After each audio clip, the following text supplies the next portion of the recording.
When I share my story, it's about more than building an inspirational space for artists. I represent the creative spirit of the nation, the Choctaw Nation. I am our past. I am our present. I am our future. I am all of us. When we share, we become one. Because our stories make us more. Stories keep our culture alive. See them and share them at togetherwe'remore.com.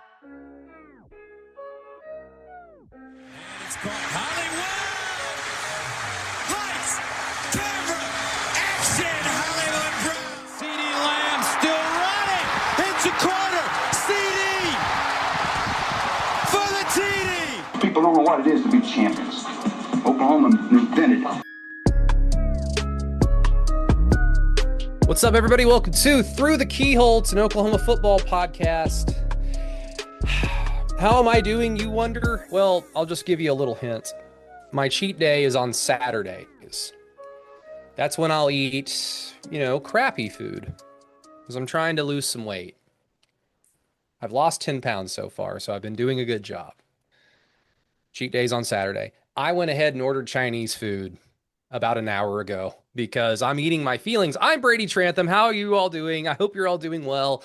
I am joined by all four, or I guess the other three. All four of the four horsemen are here. Let's get the introductions out of the way very quickly. Alan Kenny, how you doing? Oh man, I'm above ground, so I'm good. There you go. That's always a good thing. No surgery for Alan Kenny. Peyton Guthrie, how you be? Also above ground, so doing well. No surgeries. Yeah, we're 100% available on this podcast. Matt Burton. Yep, doing well, and yes, above ground and playing at 100% today. So we love that. Did you send OU a thank you card? Because I believe that announcement came out right as your show started on the franchise. It absolutely did, man. It was after our first. It was hilarious. Our big story of the day today was going to be the Monday Night Football game. A lot of points, right? Lions, Ravens, cool. Mike Gundy got and then fired. Mike Gundy gets fired, so that changes to our big story of the day. And literally after our first segment of talking about Mike Gundy, talking about all this stuff, we're going to break, and the news hits, and I'm like, well, there's our new big story of the day. So Mike Gundy and Oklahoma State had the headlines for roughly 3 hours today, and it's all back to John Mateer. Yeah, that serves OSU. That serves OSU, right? Yeah, well, at least the flagship. Or, I mean, I guess at least OU did you guys a solid since you are the flagship, and they waited for that first break. Okay, now release it. There you go. Yes, we had a multitude of different, lead topics today. There were a lot of different avenues we could have gone. I wasn't on no cap, so I was going to give a little bit of a spiel about the Auburn game, which now seems like the distant fucking past at this point. Mike Gundy got fired, let go, mutual parting of ways at OSU. We have new opponents to look forward to next year. We've got permanent opponents now confirmed, that being Ole Miss, Missouri, and Texas. Ole Miss being the big surprise. But lo and behold,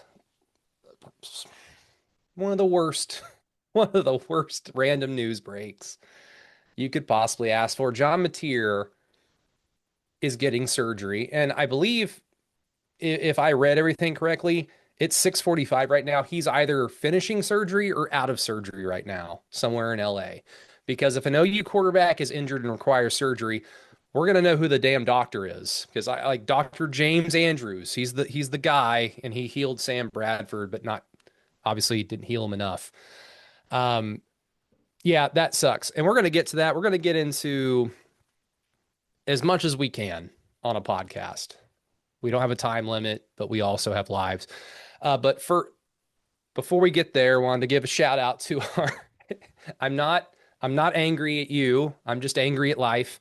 But I'm very thankful and grateful for our exclusive apparel sponsor. That would be Home Field Apparel. Go check them out, homefieldapparel.com. And then, of course, our other sponsors, the Spirit Shop in Norman, which I'm sure business is a booming right now. Kaizen Performance Gym, which business I'm sure can be booming. Garrison will, the owner of Kaizen, will often remind me the most I ever deadlifted was when Peyton Bowen pulled that commitment BS and committed to Oregon, and I looked at my phone. I put on an extra 45 or whatever, and then I deadlifted like 300 something. And that's the only time I've ever gone over 300 because I was so mad about Peyton Bowen. So yeah, go check those places out. And of course, the Choctaw Nation, our title sponsor, greatly appreciate them as well. What, Peyton? Oh, saying yeah, go there. Go Choctaw. Oh, yes. I thought you were doing a pistols firing. Employ me. No. Yes. If you see some of our content, it's very heavily skews OSU. Most of our executive leadership are OSU grads, so it's like tooth and nail trying to get them to cover an OU player. Well, it happens. It's fine. I don't hate OSU. I've got a lot of family members that are OSU fans, and I want my family and friends to be happy, but it is what it is. Don't forget to follow us on Facebook through the Keyhole, Keyhole Pod, or at Keyhole Pod on Twitter, our Patreon page, patreon.com/through the Keyhole for extra podcasts, extra articles, extra everything you could possibly ask for. Go check it out there. And please, bad things have happened today, but do some good in this world. Leave a 5-star rating and review on Apple Podcasts. I'm pretty sure you get extra points and you might make it to heaven. So if you are questioning your soul at this point, go to Apple, go to Through the Keyhole, 5-star rating and review. We will greatly appreciate that. And don't forget to leave some comments on Spotify. Yes, the highest calling. Yeah, the right there. Yes. What was that? Acts of attrition? Was that what the Catholic Church called it? Contrition. Like which is what a Metallica song Leper Messiah is all about, paying your way. So you can pay, or you can 5-star rate and review your way to a higher level of existence. So go try that out. And don't forget, leave comments on Spotify, because you can do that after each episode. We will greatly appreciate it. But guys, let's get into the John Mateer thing. It sucks, but Alan, I'll start with you. Because the way I'm looking at the screen in the Zoom call, like you're the left to right. It sucks. John Mateer being injured sucks. Him getting injured in the manner that he did is also ironic, because he didn't get injured running. He didn't take off and get a big hit. He just threw a pass, and I believe it was Keldrick Falk who tried to block the pass, and his hand ran into his arm. And as what happens often in that kind of situation, the quarterback's hand got hurt. It sucks. When will John Mateer return? We are hearing, and when I say we are hearing, I mean we are reading the same shit you guys are all seeing. Anywhere from the Texas game to 2 or 3 weeks after that. So Texas, South Carolina, Ole Miss, at the very latest, Tennessee. That's what you're kind of looking at. So it sucks. But Alan, is this just us paying, like in the, I guess, the Catholic theme that we've had so far that I've kind of thrust upon this episode? Is this us paying for the sins of cheating to beat Auburn? Nah, man, this is just life, right? No, nothing like that. No, I don't think so at all. I mean, look, this happens all the time in football. Quarterbacks, you hear about it. Oh, hit a hand on a helmet, broken hand. That's not it. Again, this is nothing uncommon. The whole deal about, it is pretty ironic because, he wasn't, I guess you could say he was running on a bootleg, but he wasn't out, running around subject to hits or whatever, happened in the random play in the game. But no, I think, I don't know, man. I feel like Michael Hawkins, though, let me put it this way. I don't think Mateer played a great game on Saturday. Now, maybe we know why, now that knowing he had a broken hand. But I guess my point being, I think that you can get that kind of performance out of Michael Hawkins going forward. And if that's the case, you're not losing a ton. Oh, Alan, please don't give me hope. Don't give people hope. Don't do that. Don't use your brain.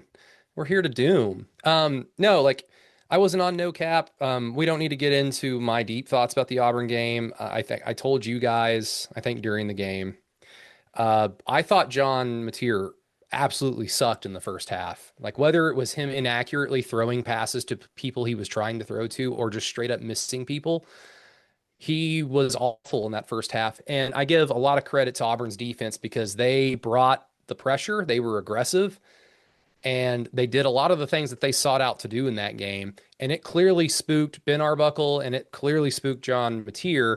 But now I think we can all just kind of understand, no, he was just playing with a broken hand. That's probably why. But the unfortunate thing is my whole thing at halftime was they'll either pull their head out of their ass offensively and win the game, or they're just going to continue to have a bad game and OU's going to lose to Jackson Arnold, and that can't happen. And we saw what happened, and it gave me the impression that, wow, this team hasn't proven anything yet, but they seem to have a special quality to them. And that quality, in addition to having an insane defense, is John Mateer. 16 of his last 17 passes. That game-winning drive, the go-ahead drive, was insane. It was incredible. It was special. And it's unfortunate that for the time being, that will be the last memory that we have of him until he makes his return at some point. But, Peyton, the floor is yours. There's really no questions to be asked. John Mateer is injured, and he's going to be gone for a period of time. So, how are we feeling? Yeah, I'm not, to steal a phrase from friend of the pod, Red Dirt Sport, I'm not getting out of the water by any means. The strength of this team is the defense, bar none. The offense, I won't say is lagging behind, but it is not the reason Oklahoma has been winning these games, or the thunderstorm that's rolling through Durant, Oklahoma at this point in time. The defense has been what's been the front foot forward for Oklahoma. So that didn't change. And won't change going into Kent State, won't change going to Dallas, won't change going to South Carolina. Ben Arbuckle now gets a chance to prove how much of that salary is he worth? a little bit of what can he scheme up? What can we get going for a system that won't have the one person who is doing everything, right?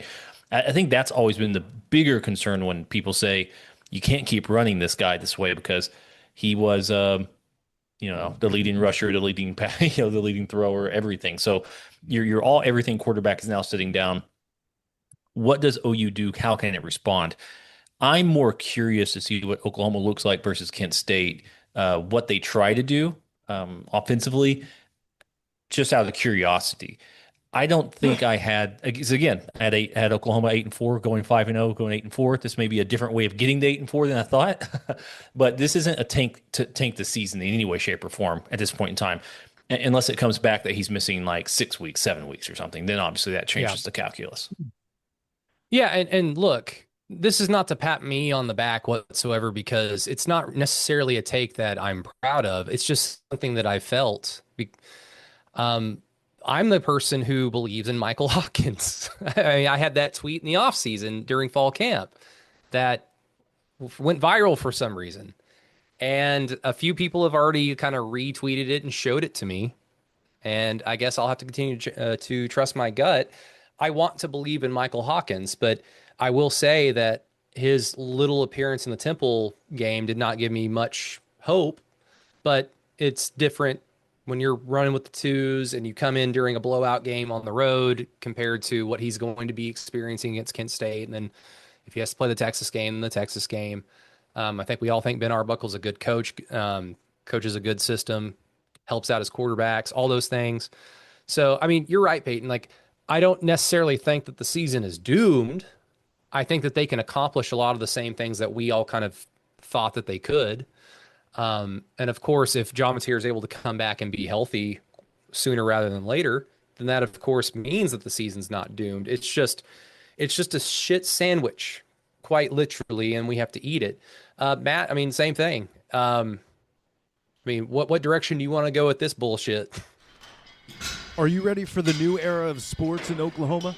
Want to be ready for some real Southern football? Kaizen Performance in Norman, Oklahoma is your spot for physical and mental growth. By empowering a lifestyle of constant, continuous improvement, Kaizen Performance's gym experience lends itself from the experienced training fanatics to those who want to make a positive change in their lives and everyone in between. Come see their new location at 158 Armstrong Court in Norman, Oklahoma.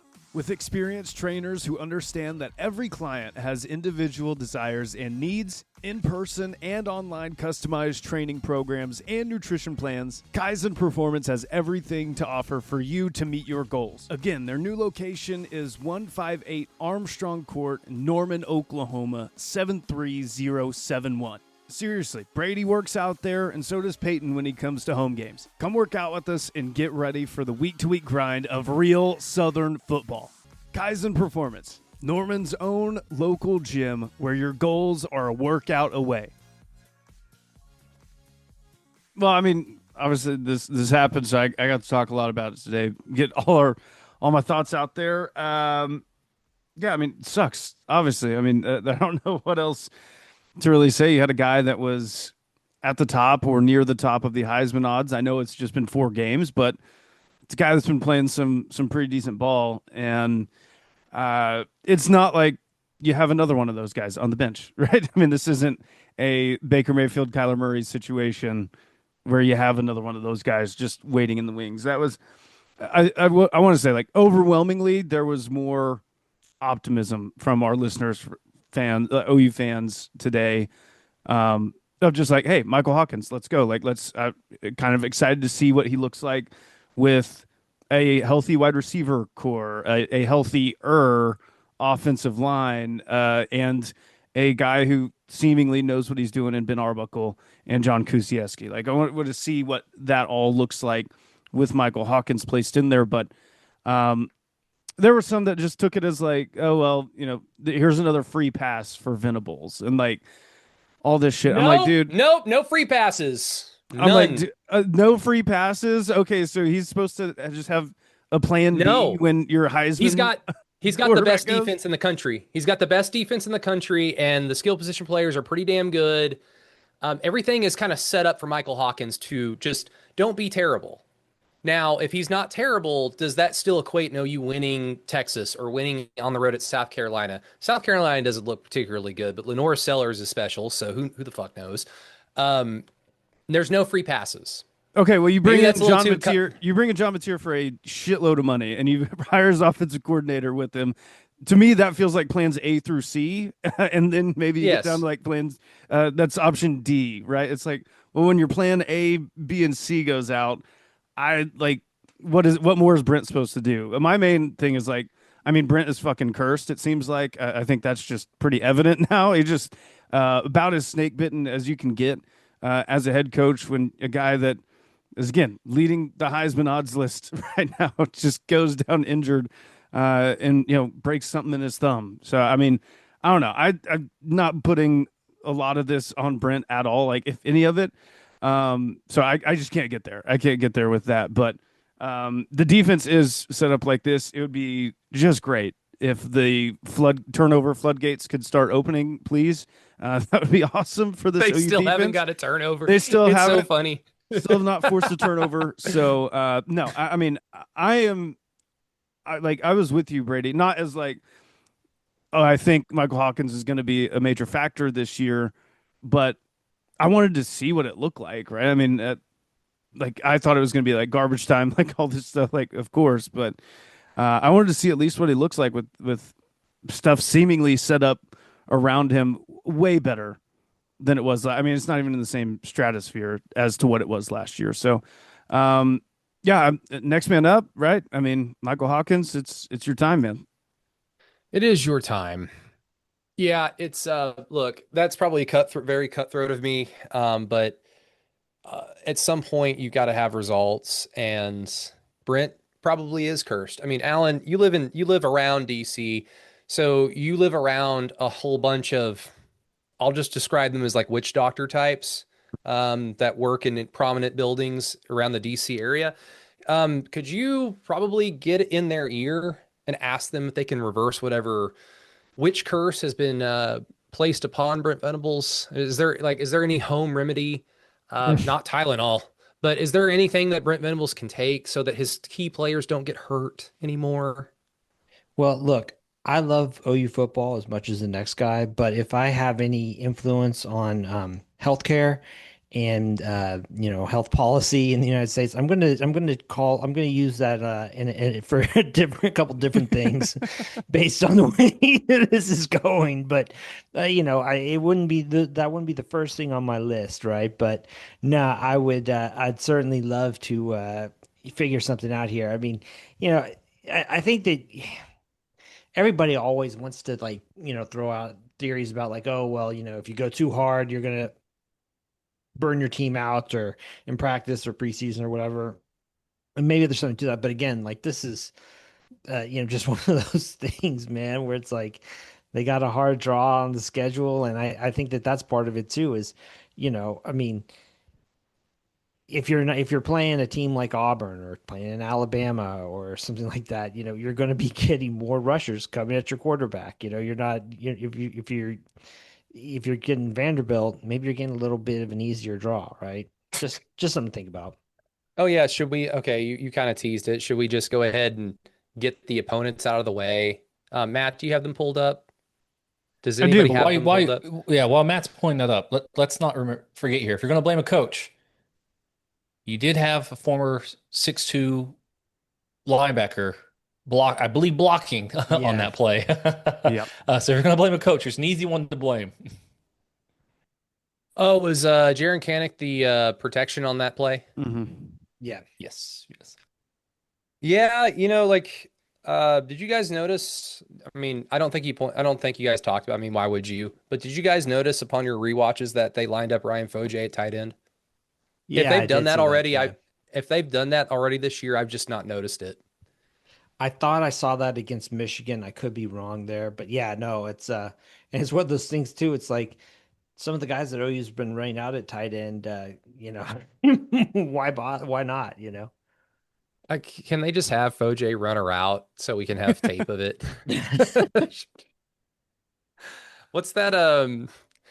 Foje's not this big, but what's that clip of that very, very large rotund gentleman at I think it's Texas Stadium, and he's like pretending to run a route or whatever. It's a GIF. Big X the Plug, the rapper. Big X the Plug. Oh, okay. Big X the Plug.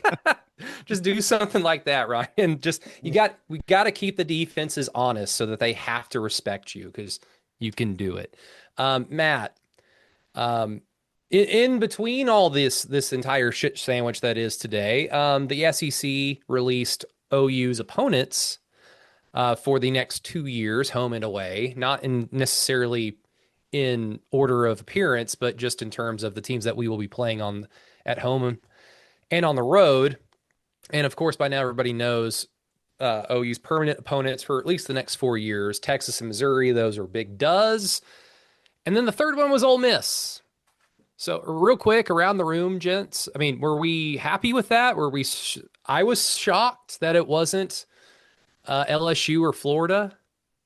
I was pretty shocked. And I'll be honest, kind of bummed that it's Ole Miss. I would have rather it been LSU or Florida, but Peyton, anything with Ole Miss? Matt, I was picking Florida in my brain because I didn't want it to be Arkansas. So I guess it not being Arkansas is still good for me. I just don't really see the that's true part of it.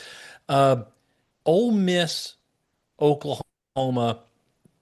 I'm not sure. I mean, obviously, there's not a historical connection there. Oklahoma played them for the first time last year, if I remember correctly. They played them in a bowl game. They played in the 99. That's right.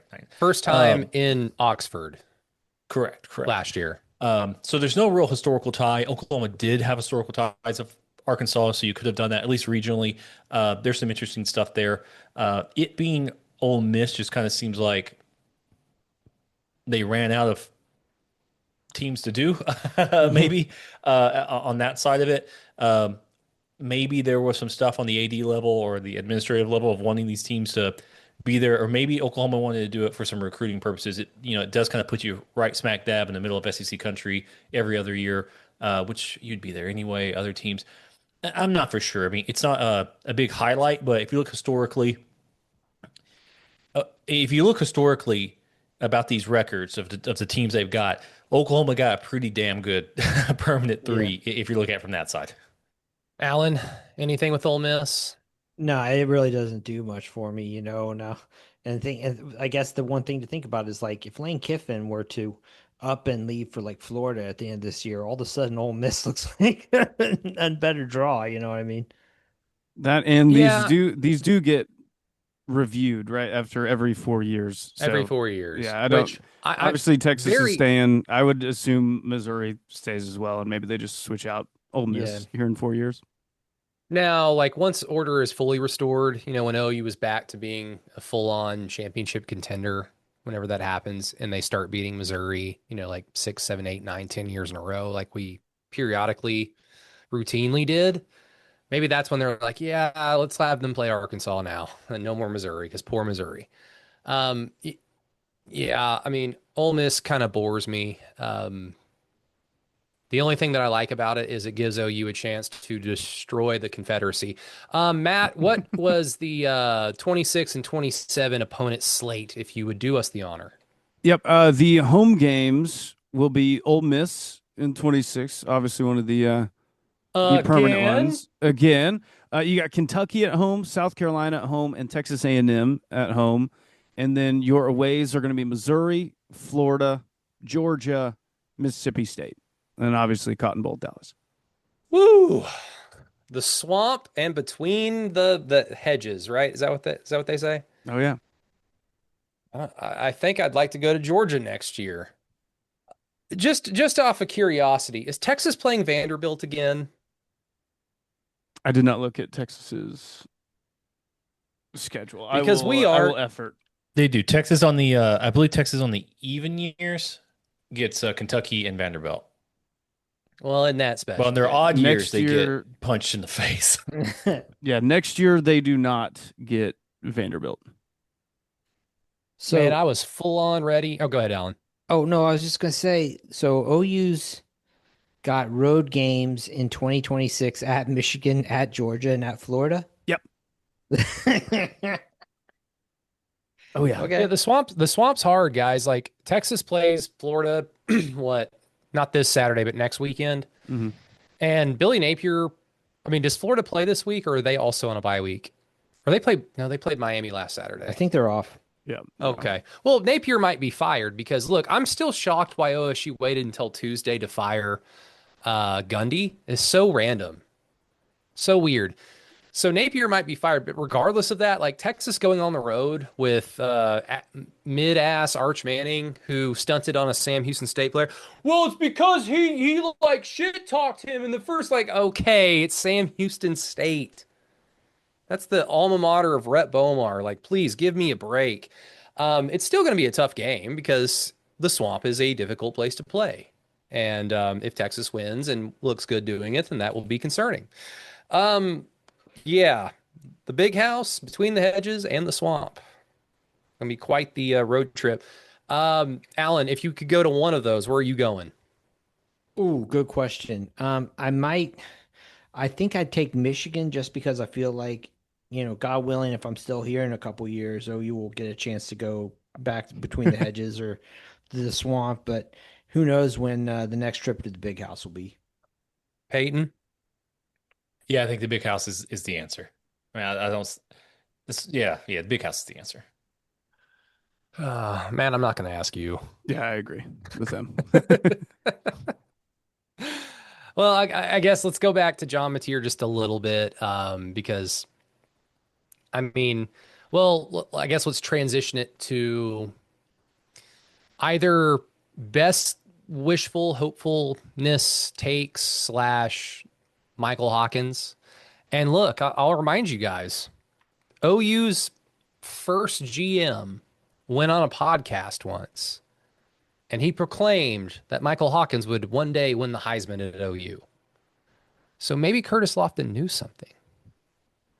Maybe he saw the future on his way out of the program. But Kent State definitely will be the Michael Hawkins show. Guess Matt, since I didn't want to know your opinion about what road game you'd go to, I guess I'll ask you first. Confidence level with Michael Hawkins moving forward. The floor is yours. Well, that's good because I was going to zag and say Starkville, Mississippi. So that's good. Stark Vegas, baby. That's the one I was really looking forward to. Confidence level in Michael Hawkins Jr. Against Kent State, a 10. Kent State might be the worst team in the entire country. So confidence level 10 for that one. Any of them going forward, I mean, those Michael Hawkins' two worst games, Texas and South Carolina. Like, I mean, you got some revenge factor there. You got healthier people around you. You got someone that seemingly knows what they're doing at offensive coordinator. So confidence level for Texas, like a 3 or 4. Texas's defense is legit, dude. That game might be the ugliest game ever if Arch Manning continues to struggle and they can't figure that out.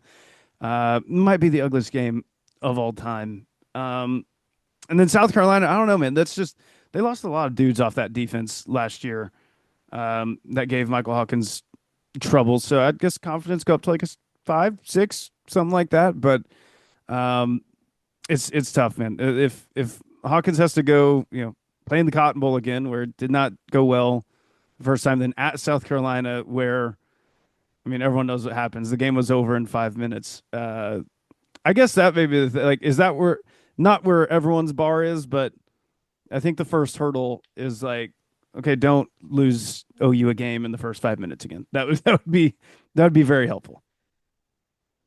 Yeah. I mean, we'll see what Ben Arbuckle decides he can do with John Mateer with Michael Hawkins. It's a learning experience for my all main of thing, us. and I want to know you guys' answer about this too. Like my main thought when we're talking about the Michael Hawkins thing is I hope that it wasn't just fully burned or seared into his brain the like one read and take off. Like if your guy is not there, then take off and run. And also it reached a point where it was like, for the love of God, just don't turn the ball over. That's all Brent is asking. Just don't turn the ball over. And then he did start turning the ball over. And that's when they went back to Jackson Arnold. For me, I mean, at the very least against Kent State, and you got a bye week right now to get that confidence going. I don't want to see Michael Hawkins be a robot. Like, I don't want to see him be a robot of, hey, one read, okay, it's not there, I'm just going to take off and run.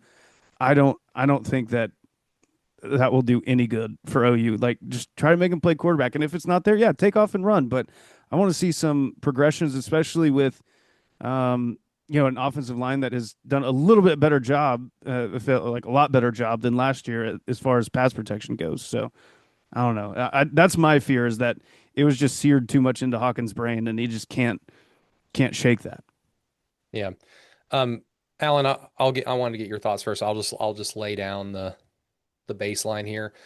Michael Hawkins had the same amount of time to prepare for Texas last year because they practiced for Auburn. They went down there and won, and they had a bye week, and then they played Texas. So if Hawkins ends up playing in Red River, yes. And to that specific point, Matt, I was also very hopeful of that. I was very hopeful that an offensive system with a brain would kind of provide more guidance for Michael Hawkins. And the only time we've seen him, he has literally just done throw far or take off and run.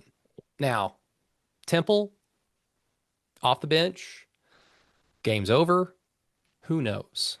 But that's what we've seen. But Alan, if you wanted to jump off of Matt's question, go right ahead. Oh, well, I think though there's a different architecture around the program right now when it comes to preparing Michael Hawkins for this game compared to last year. I mean, let's Yes. get that out of the way first, right? So he's got better preparation. I think that he actually fits pretty well in a lot of the stuff that we've seen Arbuckle do with John Mateer. So in that sense, I think that, they can certainly build a good offense or a workable offense around Hawkins. And I think that Hawkins has better players around him than he did last year when he was, taking live bullets against, I mean, Tennessee. Let's see here. He played what? Tennessee, Auburn, Texas, and South Carolina, right? I mean, you're talking about teams that were loaded with NFL dudes, especially up front. So I think that it should come easier for Hawkins. And I think that, like I said, I feel like he's got just better architecture around him in general. So that's why feel better about this now. I mean, I do too. You're right. He's going to have a better plan in place, and what we saw against Temple isn't necessarily what we might see with him as the starter. It's nice that he has a tune-up game, but really anyone cares about is like if you have to play in the Texas game. Because I was trying to look for it, Peyton. I finally found it, but before you got onto your Michael Hawkins thing, I just wanted to point this out because I'm sure people are yelling at it as they're listening to this.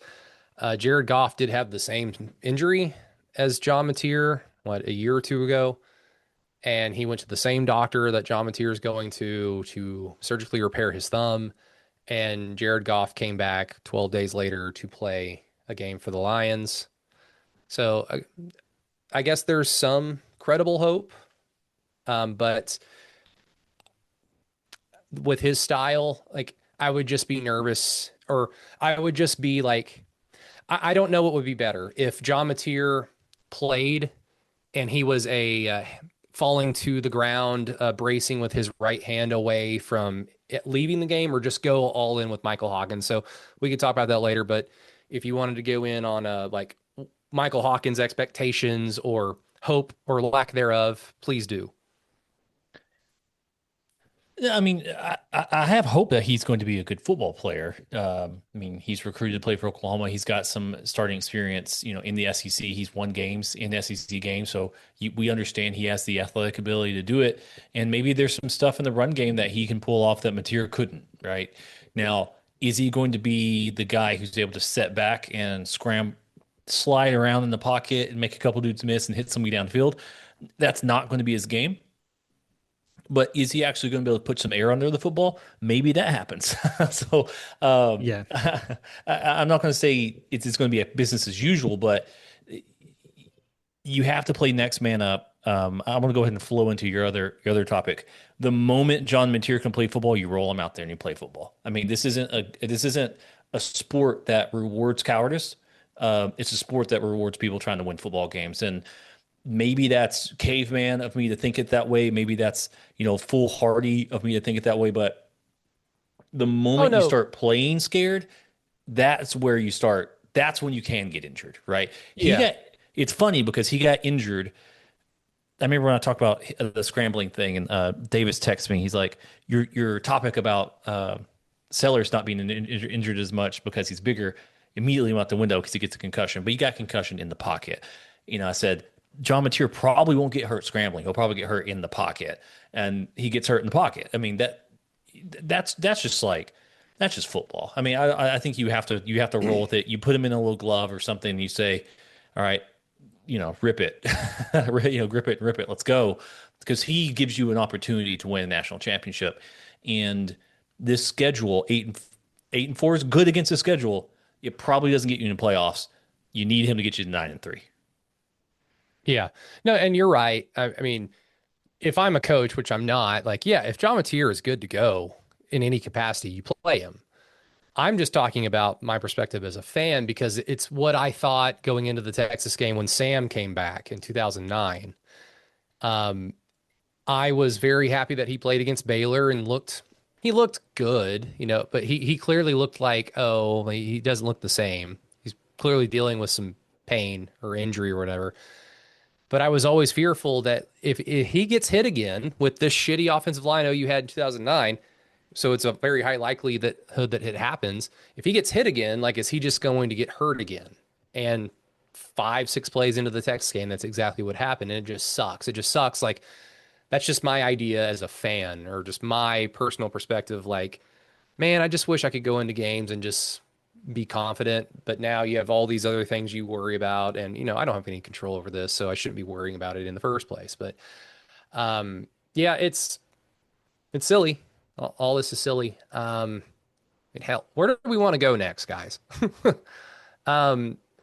Because look, I think I've said this before. Like, usually this comes up with like the Landry Jones thing of like Sam gets hurt. He plays like 2.2 years of football, even though he was here for 4 years. He gets to play like 2.2 years of football.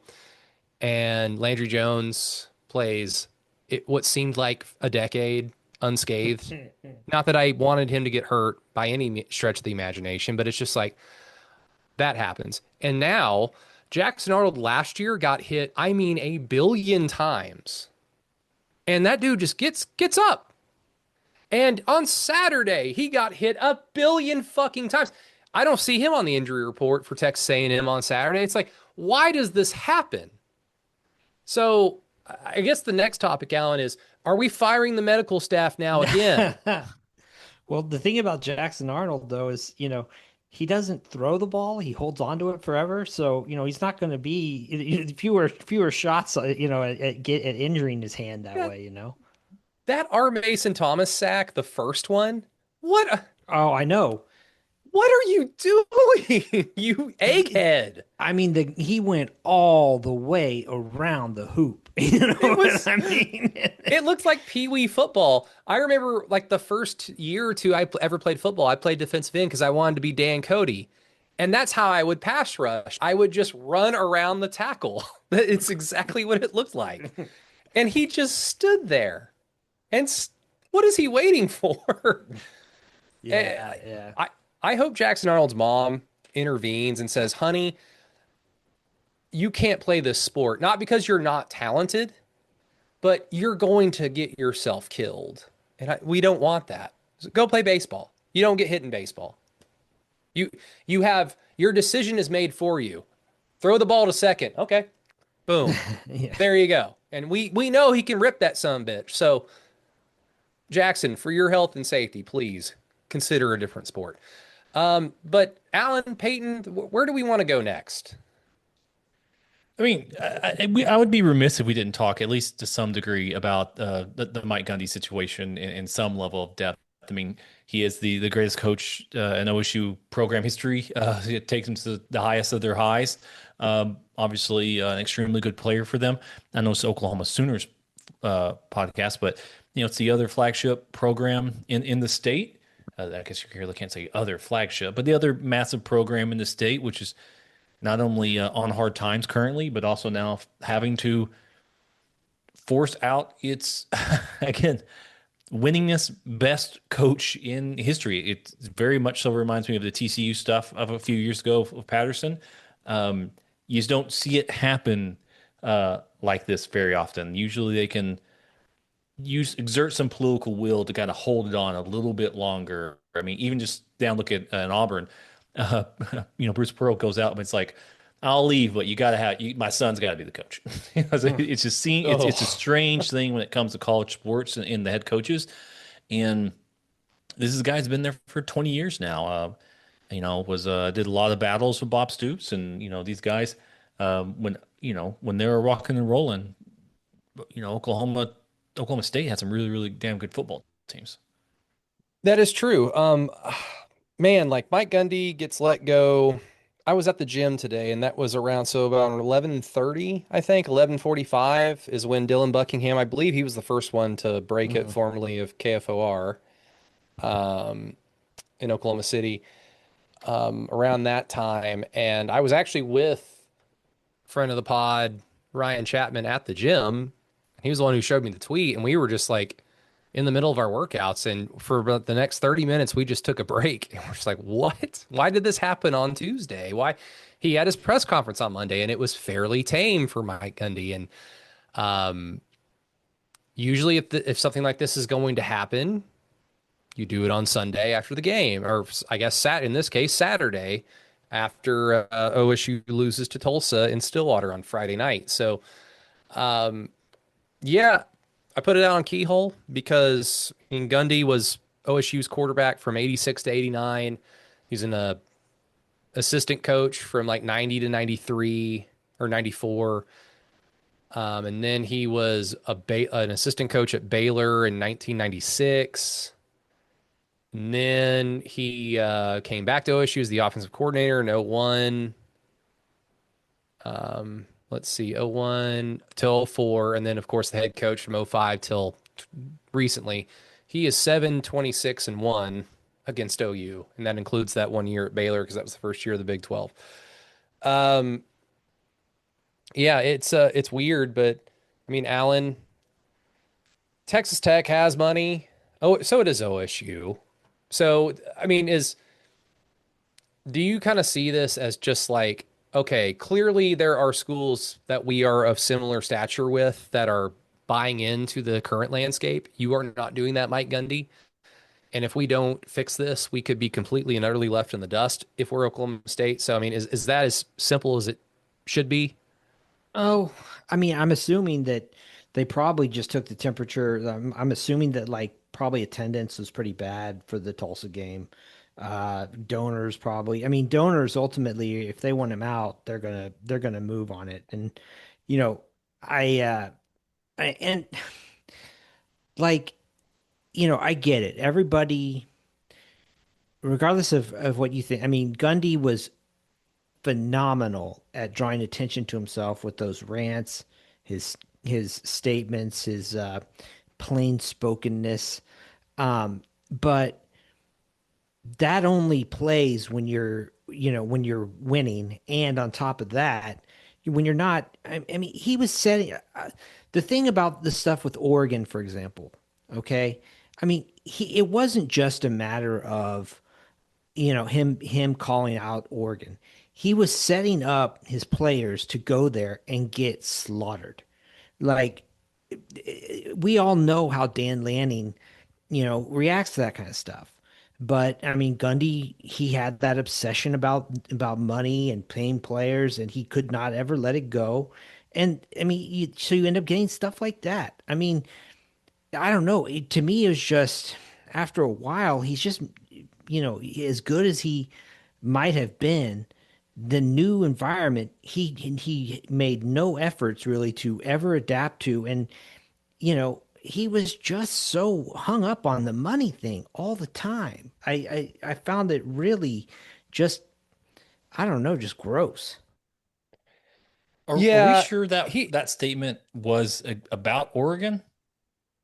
I know he's using Oregon as the example. I read that as in he was telling his admin, we need to get our money right, or we're not going to win these games. I always kind of interpreted it kind of as that because Saban did the same thing when NIL started. He was trying to galvanize or get people to understand that, guys, just because we're Alabama, we've won all these national championships, none of that's going to fucking matter because now people can just pay out in the open. And schools like Ole Miss and Missouri and South Carolina, they could close the gap that we have between us and them unless you pay up, because it's very easy to kind of rest on your laurels and not feel like you have to pay as much. So Saban did it in a much more, I guess, politically correct way because it did help galvanize Alabama to an extent. They're still kind of dealing with their own problems though.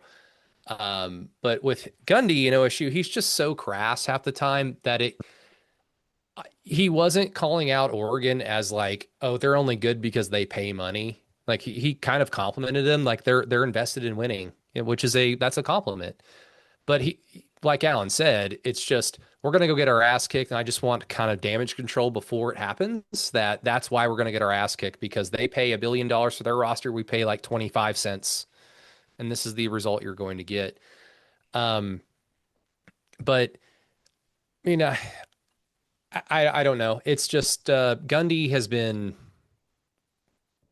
He's just been old for a while. And even though OSU won the game in 2021, they won the last one in 2023. It wasn't the same program like of the 2010s, at least in my opinion, the late 2000s. So, I guess good for OSU. I guess they're going to go after, is it just Zach Robinson or bust? Is that what you guys are seeing?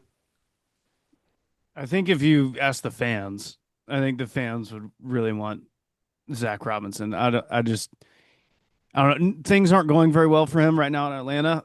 It's not really good. But if he stays the whole year as the offensive coordinator for the Falcons, their last game isn't until like January something, and I think that's past the transfer portal window, like all that stuff. So I think that would make it extremely tricky for Zach Robinson if you're just like, we're going to wait for him, but also he can't be here to recruit players in the portal. Like, I mean, I think that would be leading up for success. But the other one that I think Oklahoma State fans are really excited about is GJ Kinney of Texas State. So, yep, okay, GJ was that was definitely a name that was on OU's OC wish list, right? At least on this podcast, and probably across a lot of fans online. Yeah, I don't know. It's interesting to me. Like, I'm curious, Alan, do you agree with this? Because 5-10 years ago and well before that, there's essentially two types of coaches in football. There are the ones that are into the whole recruiting aspect of, like, if we're talking about successful coach, just insert successful coach at high level here. They're either into the recruiting aspect of college football or they're absolutely not. And so anytime that you have an inkling that insert successful coach here is not into recruiting, you just kind of took them off your wish list in terms of, head coach.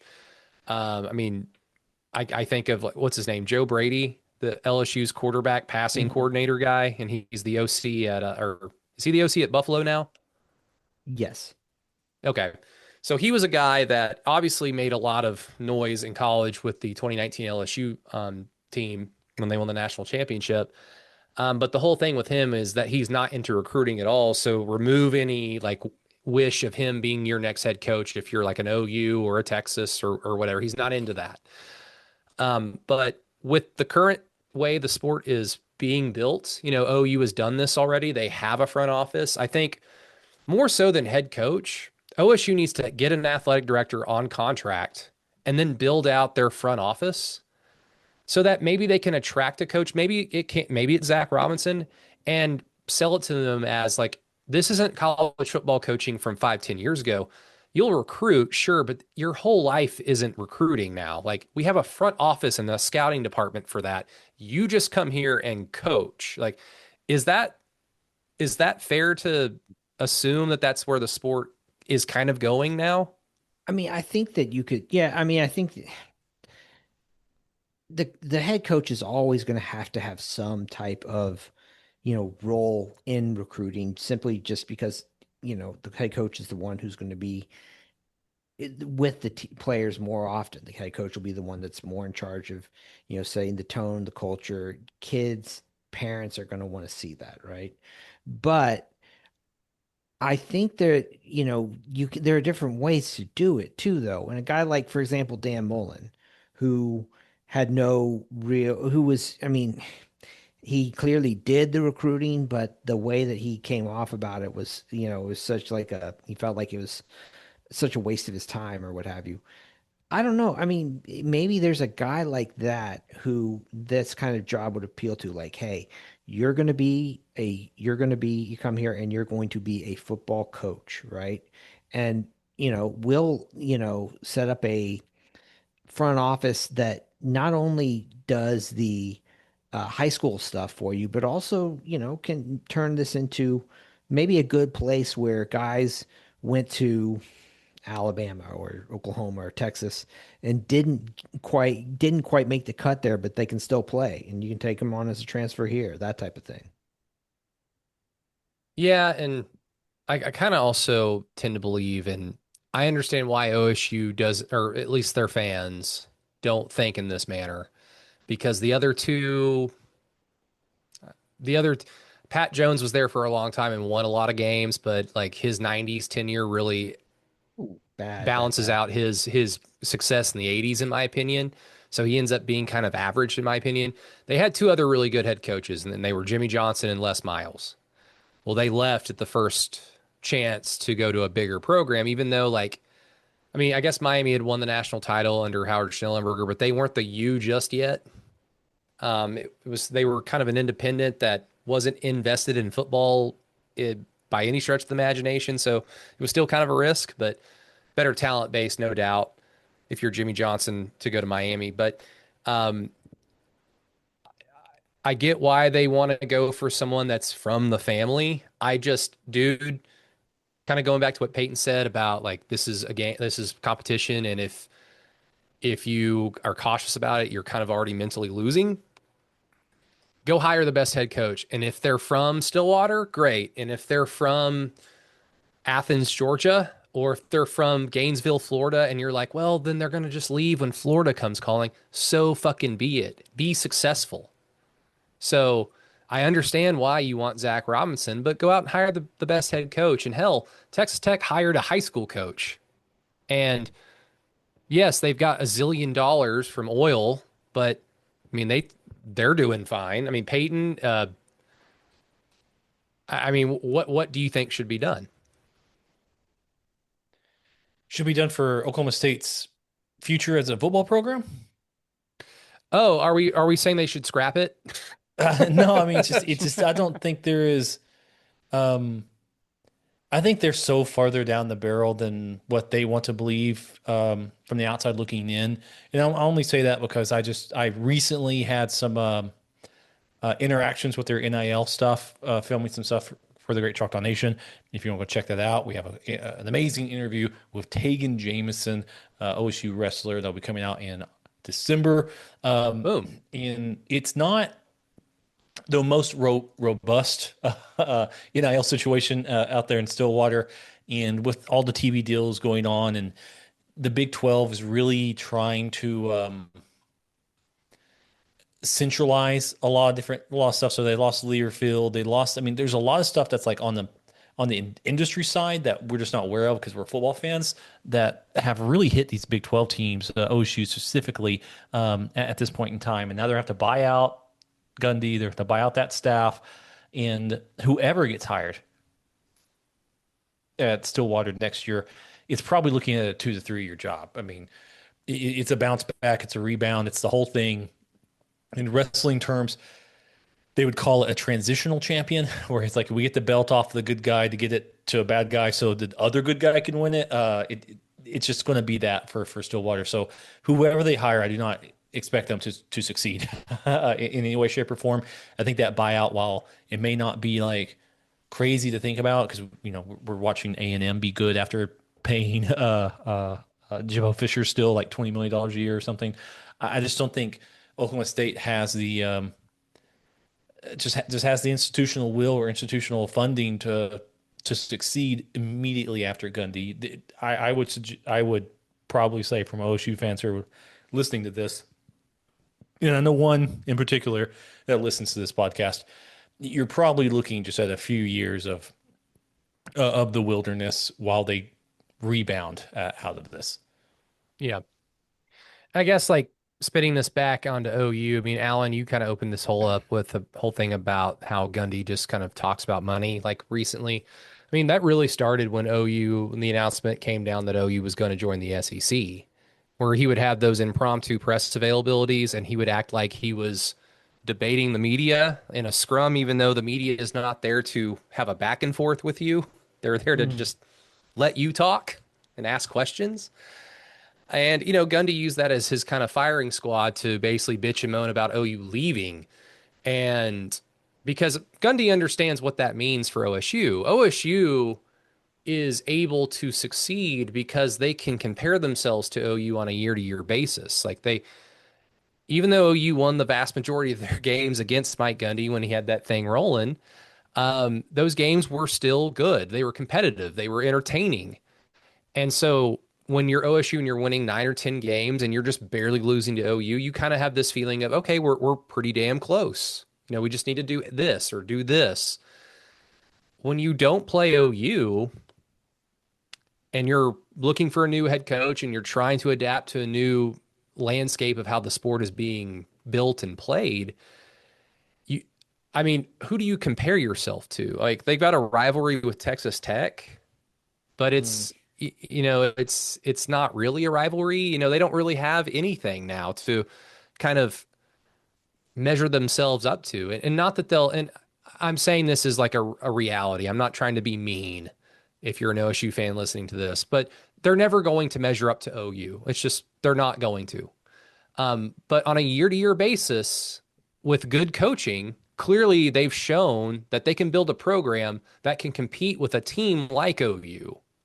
So that's why I've always been like, before conference realignment, I was always worried about, we can't lose Texas, not because I want to, play them and beat them, but it's because we measure ourselves against them, and it helps us stay like kind of focused on being good. Because if you lose that chief rival, Nebraska lost us, and look what's happened to them. Like, that's kind of how I see this all kind of working out. I assume OSU and OU will play again in the future at some point, but I don't know. I just feel like Gundy saw the writing on the wall when they announced that OU was going to go to the SEC, and this is just kind of like the end of that story now. It's certainly possible, right? It's a whole iron sharpens iron thing, right? Like, you need that rival to keep you sharp. You need that rival to have some. I mean, the whole thing about it's better for OU when Texas is good. Like, sorry, it's true. Like, fans might not want to say that, but it is. You need to have that rival pushing you to get better yourself, or else you're also going to, get a little lax, a little soft. And so, identity wise, OSU kind of lost that. I think that, I mean, with Gundy, maybe he did see the writing on the wall. He was kind of playing out the string. I don't know. He seemed to be great at flirting with other jobs and getting raises, but, yeah, I mean, I just don't know. I think that a lot about the college sports landscape has changed in the last 5 years or so. And, it's kind of one of these things. It's, like a program like Oregon State, right? Now they're kind of pro or a conference homeless, at least for another year, but they're taking a big step back, going from what was the Pac-12 then to whatever the Pac-12 is going to be next. And you saw it this weekend. I mean, they used to occasionally hang with or beat Oregon. And, instead they're just getting, run over. It's the part of college sports and all these changes lately that it's in a way, it's kind of sad to watch. No doubt. I mean, we will see what happens with OSU. Frankly, I was surprised to see the name Doug Meacham. I did not know he was still coaching, but I guess he's OSU's interim coach now for the time being. If you guys have their schedule up, I mean, are they going to win another game this year? No. I mean, do they have a game where they could theoretically like win one for the Gipper? They may. I'm do trying they to think. play like West Virginia? West Virginia, yeah. Like, I mean, they play Kansas State, who's on the free fall. I mean, Kansas State. I loved it. After the Tulsa game ended, people were screen grabbing that game, November 15th, Oklahoma State and Kansas State. And it was like, man, when 2-7 K-State plays 2-7 Oklahoma State, and both fan bases were in the comments going, where the fuck does our second win come from? It's so good. Let's see here. Do they okay, they get UCF, right? Is that in Stillwater? No, Orlando. No. Okay. So what do they have? Alex Grinch, is he still there? Indeed he is. Oh boy. Their home games are Baylor, obviously coming up, Houston, Cincinnati, Kansas State, and Iowa State. Those are their home games. Ooh, yeah, I guess Kansas State or maybe Cincinnati. I mean, I don't see them. Road games gonna be tough. I think they get Arizona on the road, right? Arizona's not very good. At Arizona, at Texas Tech, ugh. Yeah. At Kansas, ugh. That one, and then at UCF. Yeah, it's gonna be rough, man. I had them before the year going 3-9. I overshot. Yikes. Well, OSU, there's always a way out. You can always get better, which is what I hope OU does. Let's talk about one nice OU thing, guys. Just we don't have to spend all that much time on it, but it's hard to be hopeful about anything. I am right there with you out there listening. It's okay to roll your eyes at this next part, because no John Mateer. Maybe he doesn't play for Texas. Maybe he doesn't play for, like, who knows when he comes back or how healthy he's going to be. Like, I get it. It sucks. We've got a really good fucking defense, though. They're so good. They're awesome. You guys did a good job on No Cap recapping it, but it's just, again, it's just another shame that John Mateer gets hurt the year that we seem to be able to play complimentary football. And, in Auburn, that was a great example of complimentary football, in my opinion, because complimentary football in reality does not mean score touchdown, 3 and out, or turnover, score touchdown, 3 and out, or turnover. That's not realistic, especially when you play good teams. And Auburn, I don't know if they're going to end up being a good team, but they're a talented team. I mean, Allen, Peyton, you guys outlined that a handful of times in the offseason leading up to this game. Their BCR is right up there with OU. They're a talented team. But the offense, like you guys pointed out, like I mentioned, I mean, frankly, sucked in the first half. We now know why. We have a good idea why it sucked. But when the offense would make some pretty damning mistakes, like the John Mateer fumble, the defense just gets the ball right back. I mean, not via turnover, but they force a punt. Well, John Mateer not being able to have the hand strength to pull the ball now makes a lot more sense how that fumble happened. Exactly. Which, did they run much more RPO after that in terms of like letting it be an actual like read by John Mateer, or was it all just like, I'm just going to muscle memory fake this handoff and throw it to Kanik anyway? Because I think that was the last time they did. I don't remember have to look at it after that. Yeah. No, neither do I. I think honestly now we probably know why. Yeah, exactly. Yeah. It's like, now if you listen to the broadcast, the play where John Mateer runs in for a touchdown, I can't remember who it was. He's like, great read by John Mateer to look that, he's like, read the coverage and then run. I'm like, buddy, he was never throwing that football. Yeah. Well, I mean, he looks over there. There's only 2 defenders on that side. It's like, okay, free real estate, go. Yeah, it was a QB draw more so than he didn't even. Yeah, it was just he dropped back and then boom, because he's smart, because he can count, which is something Jack Snarl can't fucking do. They played complimentary football because when the offense would make a mistake, the defense would it's okay. Like, it's not the end of the world. And then the offense pulled its head out of its ass in the second half, and then they held up their end of the deal. And look, we haven't even really talked about the cheating, the deception, and the SEC kind of tainting the win with that silly statement, even though I guess OU went out of their way and made sure that this is okay to do, right, with the officials, and they gave them the thumbs up. I truly think they said that just so the Auburn people would stop calling. Like, I don't think I was like, Oh, you mean the SEC statement? Yeah. I think they're like, just say the thing. Yeah. I mean, who stop knows? Calling, please God. And look, it's a pretty cut and dry rule in terms of what Isaiah Satania did can be interpreted as a hideout tactic. But again, it's comically worded because you're asking your officials to make judgment calls on body language. That's stupid. It needs to be cut and dry, like exactly what you mean.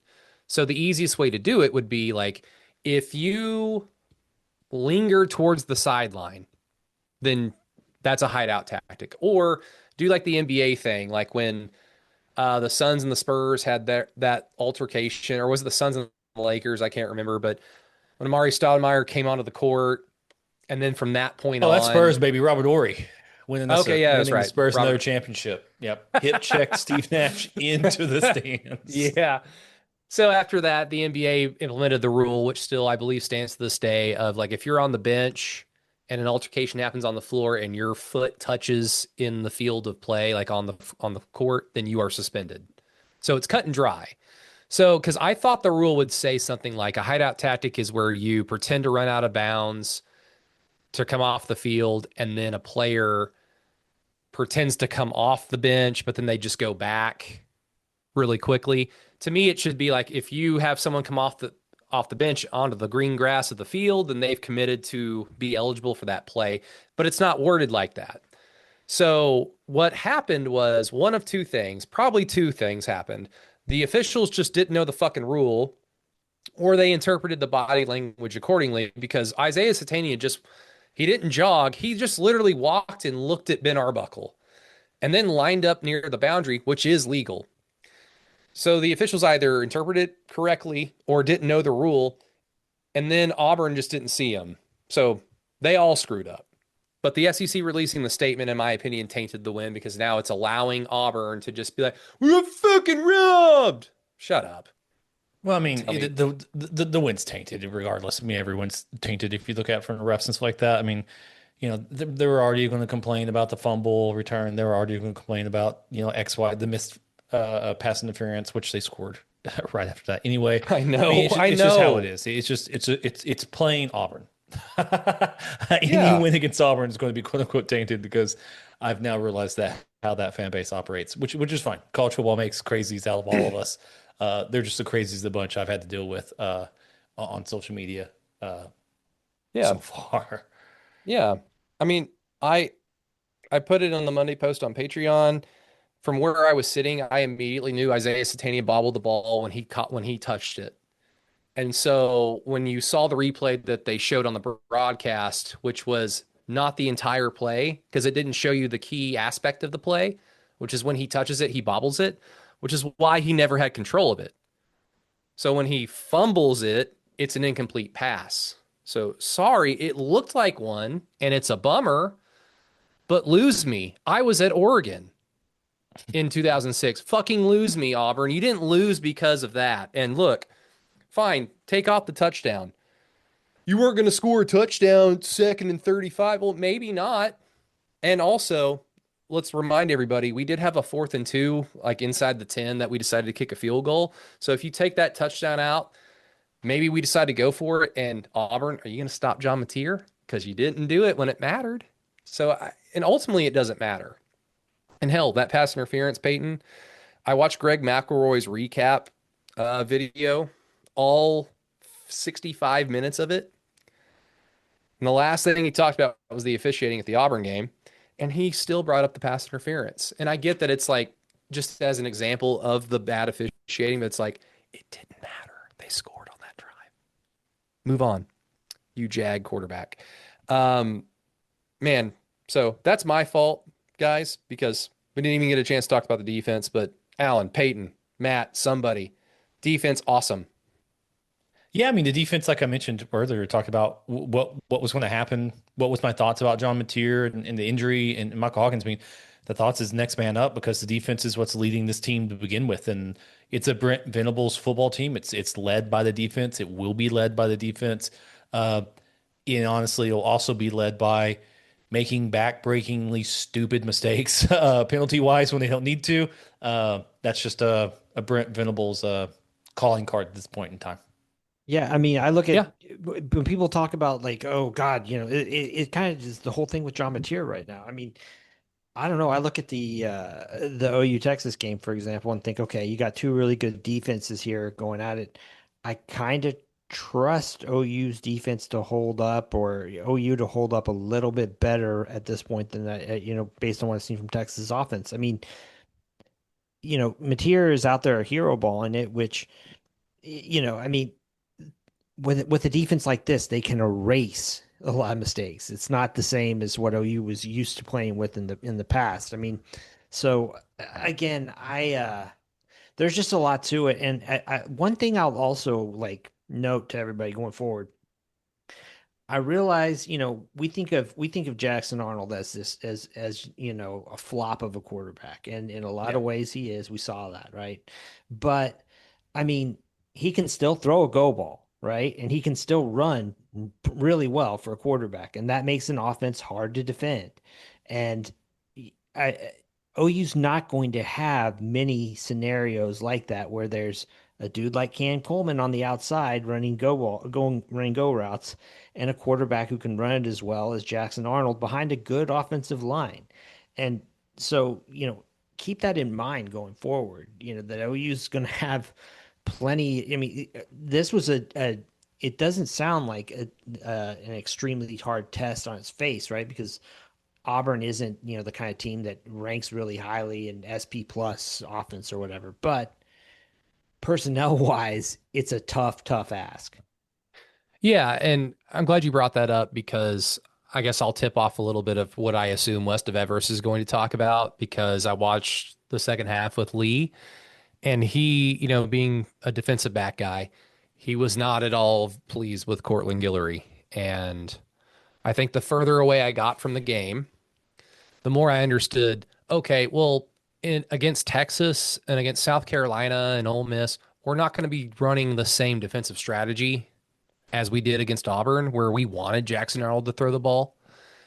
And Brent Venables was willing to sacrifice, one-on-one coverage to Cam Coleman because he knew I can just go beat the shit out of Jackson Arnold and force him into bad decisions, which he did, force him into a ton of QB hits and sacks, which he did, and ultimately win the game.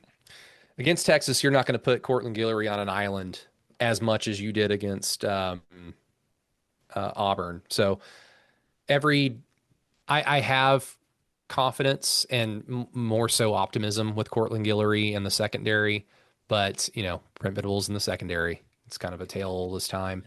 And even if I want to jump in real quick, even if you do put Guillory one-on-one against the guys in Texas, they're not Cam. Yeah, I mean, you're not going to be getting mossed like that, I mean, the only other guy you're looking at right now is South Carolina, I guess. Who they have? What's that guy's name? Harbor. And then I guess Alabama, but Ryan's not built like that. There was one guy on the schedule in which you went, well, here we go. And that's it. I mean, he's the only guy on the schedule who's that guy at that point in time, as Alan wrote on his post game stuff.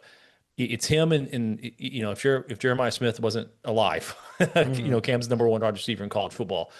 That's a tough draw, and he did okay. That said,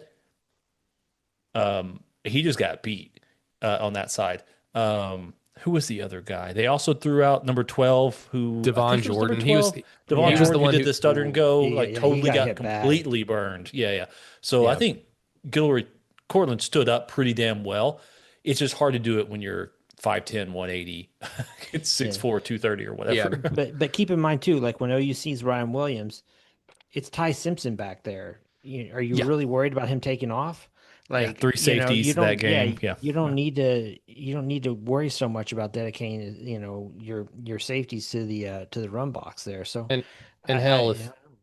if Eli Bowen is going to be a factor at all this season, I'm assuming he'll be available and be playing by Alabama, because I think Auburn was the first time he ran out. Matt, did you see him? Was he out there on the field warming up? You said Giovanni Gibson or Eli Bowen? Eli Bowen. Yeah. I think I did not see Bowen down there, but I think Stoya said everything kind of Stoya said he was out there. Yeah. Okay. Everything kind of indicates the first time state game. Yeah, which would be the first time that Eli Bowen has done that, because Giovanni Gibson, he's been suited up and warming up since the season opener. So by Alabama, you should have, and knock on wood, everybody's healthy. You should have some extra help and depth at cornerback. And hell, I mean, Ryan Williams cooked Eli Bowen last year. It's just 3 of his 4 catches didn't count. Or like one of them did, he just didn't score. Like he looked like he did, but he had that foot out of bounds. And then OU held them to a field goal. And then every other catch just didn't count for random reasons. But rest assured, Ryan Williams kind of cooked Eli Bowen.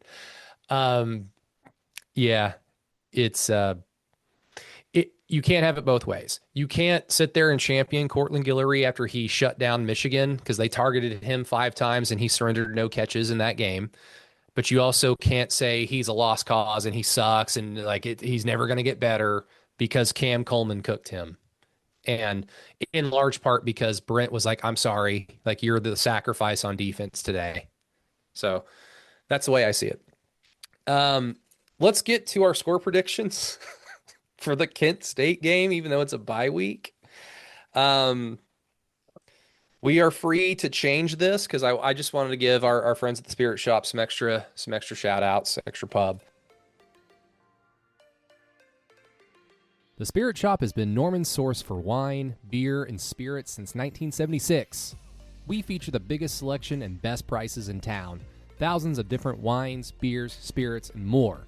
Live in Norman? We deliver all over town, every day, usually in under an hour. Let us bring the party to you.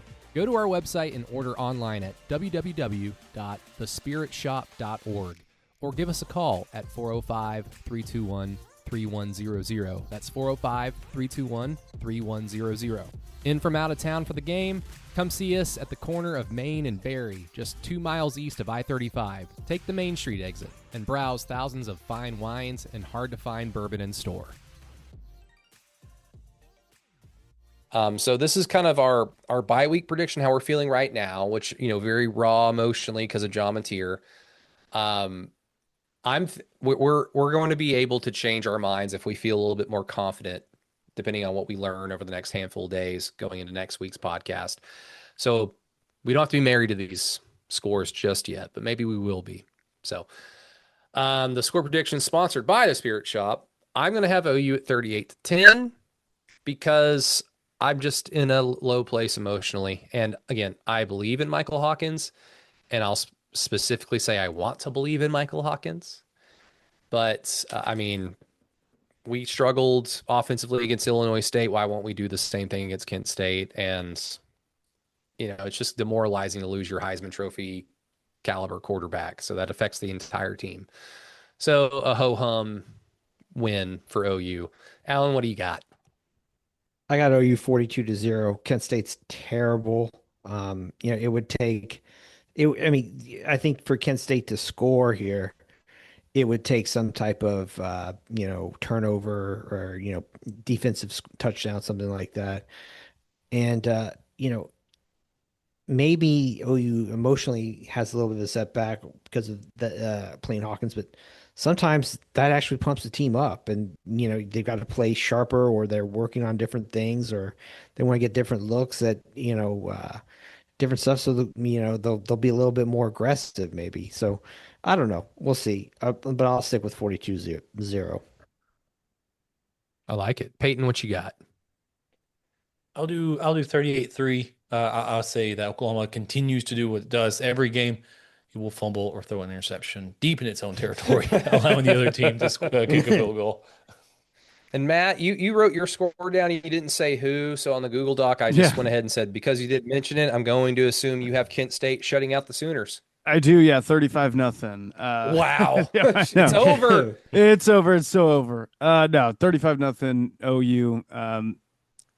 To me, it feels like, they'll let Hawkins air the ball out, but man, they got to figure out how to get a running game at some point. So I feel like there's going to be an emphasis on trying to run the football a little bit more. So I don't know. I feel like this might be the quickest game of all time too. Hopefully I don't jinx anything, but it feels like it's going to be a quick, just get your business done. Do not get anyone else injured before Texas. Yeah. I was just going to say, if there was ever a time to get some new faces integrated into the offense, this would be a good time to do it, right? So Great time. Keep an eye out. Keep an eye out. Get your get your heads right. Get in it and get into a very good headspace. Which, did you guys hear the Deion Burks post game quotes about Jade Knott? Yeah, he's unprompted, and yeah. What the fuck is going on? I know players are always going to back up other players and teammates, and that's a good characteristic to have, but that's just to say they're not the most reliable narrators all the time. It's just so weird that he brought that up unprompted and as if he's dealing with an injury or something emotional, mental that will have an end point, and then once that end point is in the rearview mirror, he's just suddenly going to be the guy we expected. And it's just what? Is anybody hopeful with Jade Knott still? Or, you didn't run the ball against Auburn, but that's what Auburn sold out to stop. Believe it when I see it. Yeah, I guess the only thing you can think of based on everything I've heard, which I will not repeat. So sorry about that. I hate it when people do that to me, but I can't say anything. But I think the only thing that could happen is if there's like a LeBron James tweet about stop trying to stand out, start trying to fit in when you got Kevin Love to finally buy in. I think it'll have to be something like the teammates, or maybe we can do like was it Full Metal Jacket situation. They get him over there and they're like, all right, we got the soap and the socks. Let's get this figured out. Oh It boy. sounds like it might be that type of situation, other than such him a- like with an injury or something. Such a hard scene to watch. So sad. Poor Private Pile. Um, what was I going to ask? I was going to ask something. I think it was about the Auburn game, and I just can't remember. Probably wasn't very important. Is there anything else, guys, it was kind of a chaotic episode because the whole day's been chaos, but is there anything else that we need to get off our chests? I'm good. Nope, I'm good, man. Yeah, Texas did beat the crap out of somebody, and Arch Manning stunted on somebody. Is the swagger back? Quick, across the room. Yay, nay. Swagger back with Arch Manning.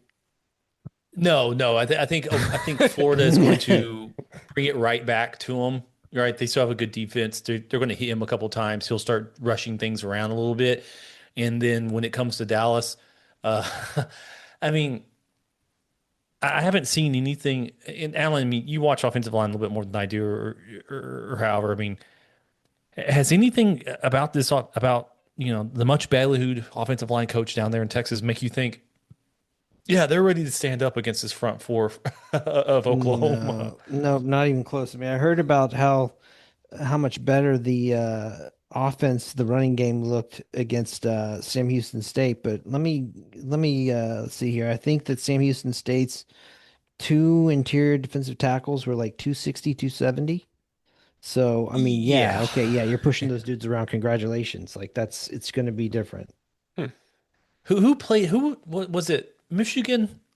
Who played the team like right before Oklahoma? Yeah, they played New Mexico State, and you're like, yeah, these dudes weigh 185. It was New Mexico. pounds. Yeah, they had it. They were starting a defensive tackle. Everybody's like, oh, well, he's actually a defensive end. No. He was lining up as a 3 tech at 240 pounds.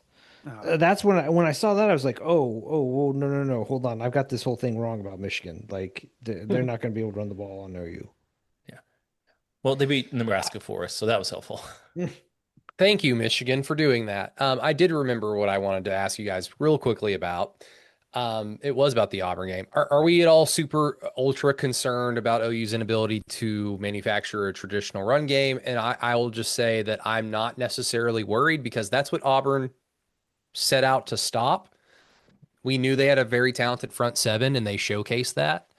And OU, obviously missing Michael Fasusi doesn't help. And then Jake Michael and Fabechi, we were playing on ankle sprains of severity that we don't know, but some, I guess, pretty bad. So to me, it's not shocking we didn't run the ball well. I don't think it's a red flag that we can't eventually run the ball in the future when guys come back or are healthier. Hopefully that happens. But, I mean, quick pulse check of the pod. What's your guys' feel on the run game? Oklahoma will be very lucky to get an average running game this year. Because of running backs or because of offensive line? Because they can't block anybody. And maybe that somehow gets better. I think I mentioned on No Cap Recap, if John Gibson gets out there and now all of a sudden defenses have to back off because you got a dude who's running free 50 yards down the field. Maybe that gives you some more freedom, but I haven't seen, for as well as they can pass block, which is a little more passive. I anchor in, even against Temple and stuff. I'm just watching guys kind of like run. They seem like a bunch of nice guys, I guess, for the best way of putting it. I'm not seeing them push somebody when it comes to when they pull or something. They almost kind of all block like Kanik when they were running the football. It's like I get in the way of the defense. Yeah. And not necessarily move the defense out of the way. I'm not sure how you fix that other than that your two freshmen get bigger and stronger next year. Yeah, I mean the lack of shots downfield to me is what's kind of they've got to pose a threat there. I mean, they've got to at least start off making, being able to do that and then hopefully open some stuff up in the running game. I think that right now it's just, I'll reshare that in our Discord chat. It's a tweet I have pinned from CBF numbers where it shows where the different quarterbacks do really well. Jackson Arnold's great. I'm not Jackson Arnold. John Mateer is great from 15 to 30 yards. Anything past that is drops off a cliff. He is not a deep ball thrower at all. He's an intermediate thrower all day long. It's just who he is, right? He makes all of his money on that seam route. So I just don't know if the really, really downfield passing attack is just going to happen. So I think we're just looking at, your 5 to 15 to 20 yard passes along the seam on in-breaking routes, and then you're looking at these little jet sweeps and QB run game. I mean, which is good. You're 4-0 doing it. Yeah, I agree. Peyton, I think you said this on the no cap recap too, but it's you can improve throughout a season, but not. They're not just going to start running it for 250 or 300 a game. That's just not going to happen. And shout out to one of our listeners. We were talking about this yesterday, just the lack of run game. So Welding Man, if you're listening, shout out to you. But he is a very optimistic OU fan, which I love that about him. But he was like, Matt, remember 2017, they couldn't run the ball, and then finally, it got it going. I was like, yeah, but that group, the next year won the Joe Moore Award, and the Rodney Anderson was the best running back in college football when he finally got his opportunity. And they don't have Rodney Anderson. They don't have a group of O linemen that all played a lot, that are all going to play a long time in the NFL. That's just not going to happen right now. So I mean, outside of Fasusi, maybe Foje, but as far as that group in 2017 on the O line, they were pretty special. I heard some people too talking about I think it's 2012. We introduced the belldozer, then things kind of opened up. I'm we've already been doing the belldozer. Yep. I don't know. We're on the last defense here to get a run game kind of started. So I think it's just QB run game. I mean, they talked about it a lot. We talked about it earlier on in the season. The +1 in the run game is tough to defend. So why get away from it? It just means it's going to be a lot more Barnes out there. Oh boy. I mean, are we at all confident that if Ben Arbuckle feels like he needs to, he will adjust the offense to something completely different to suit Michael Hawkins, even if it makes us even more one-sided than we already were? I mean, we don't know that answer because he's still green as Oklahoma's offensive coordinator. I'm thinking about it in terms of where we've had coordinators before that have a system and it works with a particular style of quarterback, and then that guy leaves, and then they have someone who does not fit that mold, but they're like, you will run my system. Trevor Knight doesn't need to be throwing 35 passes a game, Josh Heupel. Well, Bob Stoops, if you want. No argument from me. I don't know what he would change it to. I mean, this offense, I thought, fit what Hawkins can do fairly well. He has a better... I mean, if you're going to say one thing, he does have the ability to push the ball downfield, potentially a little bit better than John Mateer, and he's potentially got some better open field running ability. So, I mean, honestly, if you're Hawkins, this is an offense you'd want to be in. Yeah, I agree. You've emphasized the things within the structure of what you're already doing that he does well. But yeah, it would be too hard on everybody, I think, to try to change it up dramatically. Now, if they come out and things are massively different, then I sit there and think, oh yeah, John Mateer's not coming back till Ole Miss. You're right. Yeah. God. Well, there's no use crying about it because we'll find out one way or the other with time. So until now, we ride with Michael Hawkins. I want to believe. All right, guys. Well, hopefully that did a good job of keeping you off the ledge, or maybe it made you jump. I don't know. Hopefully you didn't. Always choose life. I would hope. I mean, there's going to be press availability tomorrow. I don't know what more we can learn. They're just going to say that he had successful surgery and he's on the road to recovery. We might find out about Giovanni Gibson, about Eli Bowen, their status, Michael Fasusi. the offensive line. We'll find out about that, I'm sure. But yeah, until then, we'll have more keyhole stuff. Peyton, is there anything coming up on Patreon this week or any bye week stuff? I'm going to try to put together something in the first 4 weeks just on some film stuff. Now having access to that all 22 stuff, I want to kind of see how some of those pet plays have been working for Oklahoma and how he's been kind of doing stuff like that. But and then I'm going to try to find somebody to talk to the bye week. I reached out to Home Field to see if they wanted to jump on and talk about what they've got going on up there. But no, just keep your ear down. Sounds good. Patreon.com/throughthekeyhole. Go give it a look. See, Alan, anything coming our way on keyholepod.com? Yeah, I mean, I'll write something for my weekly column. I'm still kind of trying to formulate stuff with no opponent coming up, but I've got a couple ideas kind of gestating, right? So we'll see. All right. Well, we look forward to it. It's okay, everybody. You can still say Boomer Sooner. OU's 4-0. They beat 2 ranked opponents. I wrote a story about that on Sooners on SI, and it is just completely buried because of what happened an hour or two later. But OU's this OU team is in a rare category in the program's history. So maybe they're still special. We will find out. But for Matt Burton, Peyton Guthrie, Alan Kinney, our lovely, lovely sponsors here at Through the Keyhole. Thank you, everybody, for continuing to listen or listening for the first time. Hopefully you listen again to Through the Keyhole. Until next time, Boomer. Sooner.